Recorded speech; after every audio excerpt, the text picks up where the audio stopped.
ये कहानी स्टार्ट होती है बड़े बड़े जंगलों से, जहाँ पर रिची और हैरी नाम के कपल्स पहाड़ों पर चढ़ते हुए दिखाए जाते हैं। जैसे ही रिच पहाड़ के ऊपर चढ़ता है तो उसे एक तालाब दिखाई देता है और वो हैरी को भी ऊपर आने के लिए कहता है, लेकिन उसका पैर फिसल जाता है और वो हवा में लटक जाती है। जैसे ही वो ऊपर चढ़ने के लिए देखती है तो उसके मुंह पर एक खून की बूंद आकर गिरती है और वो रिच की तरफ देखती है तो उसे कोई उठाकर नीचे फेंक देता है। वो कुछ करती उससे पहले उसे कोई ऊपर खींचने लगता है और वो अपनी रस्सी काट देती है। जैसे ही वो नीचे गिरती है और रिच की डेड बॉडी को देखती है तो वो रोने लगती है और जंगलों से उसे कुछ अजीब तरह की आवाज सुनाई देती है और अपने आप को बचाने के लिए वो अपनी गाड़ी के पास जाती है तो उसका पैर एक तार में फंस जाता है और गिर जाती है और उसे कोई पीछे से खींच ले जाता है। इस तरह की घटनाएं इस इलाके में रोज होती रहती हैं और न्यूज़पेपर में आती रहती हैं। इसके बाद हम देखते हैं कि इस जंगल में एक गाड़ी जाती है जो दूसरे शहर में कोई इंटरव्यू देने के लिए जाता है, लेकिन वो जाम में फंस जाता है और दूसरे ड्राइवर से पूछता है तो पता चलता है कि जाम काफी लंबा चलेगा। ये देखकर वह दूसरे रास्ते की तरफ चल पड़ता है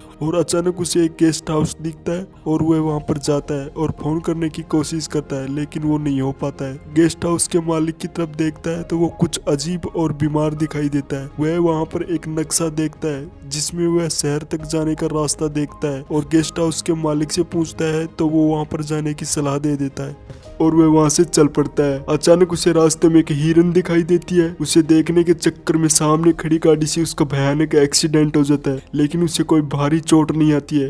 ये देखकर उस गाड़ी के मालिक खुद भाग कर आते हैं और उसके बारे में हालचाल पूछते हैं तो कैरिज कहता है मैं ठीक हूँ और उनसे माफी भी मांगता है और साथ में ये भी कहता है जो खर्चा लगेगा वो मैं देने को तैयार हूँ। फिर कैरिज पूछता है कि गाड़ी रोड पर क्यों खड़ी थी तो वह लड़की बताती है सड़क पर नुकीली तार पड़ी होने की वजह से टायर में फंस गई और इसी वजह से गाड़ी खड़ी है। वे सभी लोग वहां से पैदल जाने का फैसला लेते हैं, लेकिन दो लोग वहीं रुकने का फैसला करते हैं। इसके बाद उसे रास्ते में एक मरा हुआ नेवला मिलता है। ये देखकर वह काफी घबरा जाते हैं और थोड़ी आगे जाने पर गाड़ी के टायर जलते हुए दिखते हैं। उसे देखकर उसे कुछ शक होता है, लेकिन वह सबको आगे बढ़ने के लिए कहता है। उधर इवान को फेरेंसी दिखाई नहीं देती है तो वह उसे ढूंढने लगता है, लेकिन उसे मिलती नहीं और फेरेंसी आगे बढ़ती है तो उसे इवान का जूता मिलता है और आगे बढ़ती है तो उसका कटा हुआ कान दिखता है, जिसे देखकर वह रोने लगती है। तभी उसे कोई नुकीली तार से उसके मुंह पर वार करता है और उसे मार देता है। उधर चारों लोग मदद के लिए घूमते रहते हैं और उन्हें एक घर दिखता है।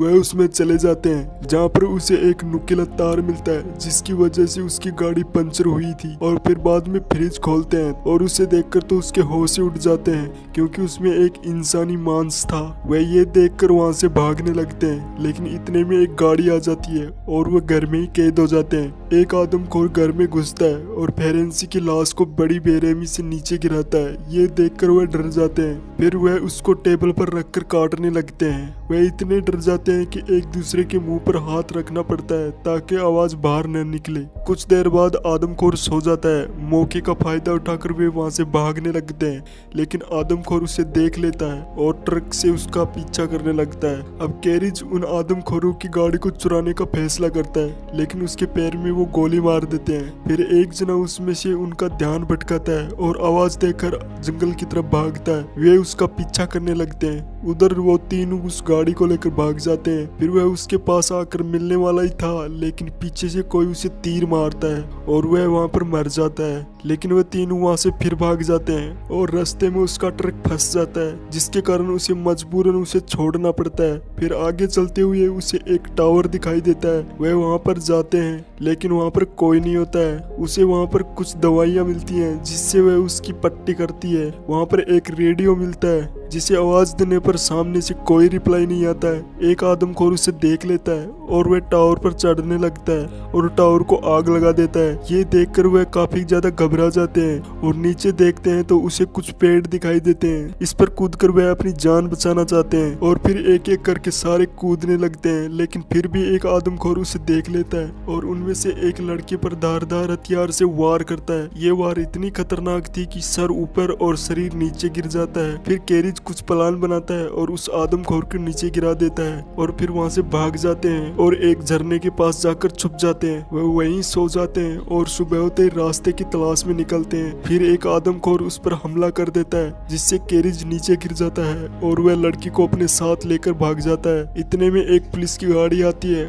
और कैरिज उसे रुकवाता है, लेकिन आदमखोर पुलिस वाले पर हमला कर देता है और कैरिज चालाकी से गाड़ी के नीचे छुप जाता है। आदमखोर उसे ढूंढता है लेकिन वो नहीं मिलता। उधर वह लड़की को मारने वाले ही थे, लेकिन कैरिज गाड़ी ले जाकर आदमखोरों पर चढ़ा देता है और उसे कुचल देता है और लड़की को बचाने लगता है। लेकिन आदमखोर फिर से उस पर हमला कर देता है और फिर मौके का फायदा उठाकर लड़की उस आदमखोर के सर में तीर घुसा देती है। फिर वह घर के बाहर निकलते हैं। ये सब होने के बाद कैरिज उस घर में आग लगा देता है, जिससे काफी बड़ा ब्लास्ट होता है और वे वहां से ट्रक लेकर चले जाते हैं। रास्ते में उसे एक गेस्ट हाउस दिखाई देता है।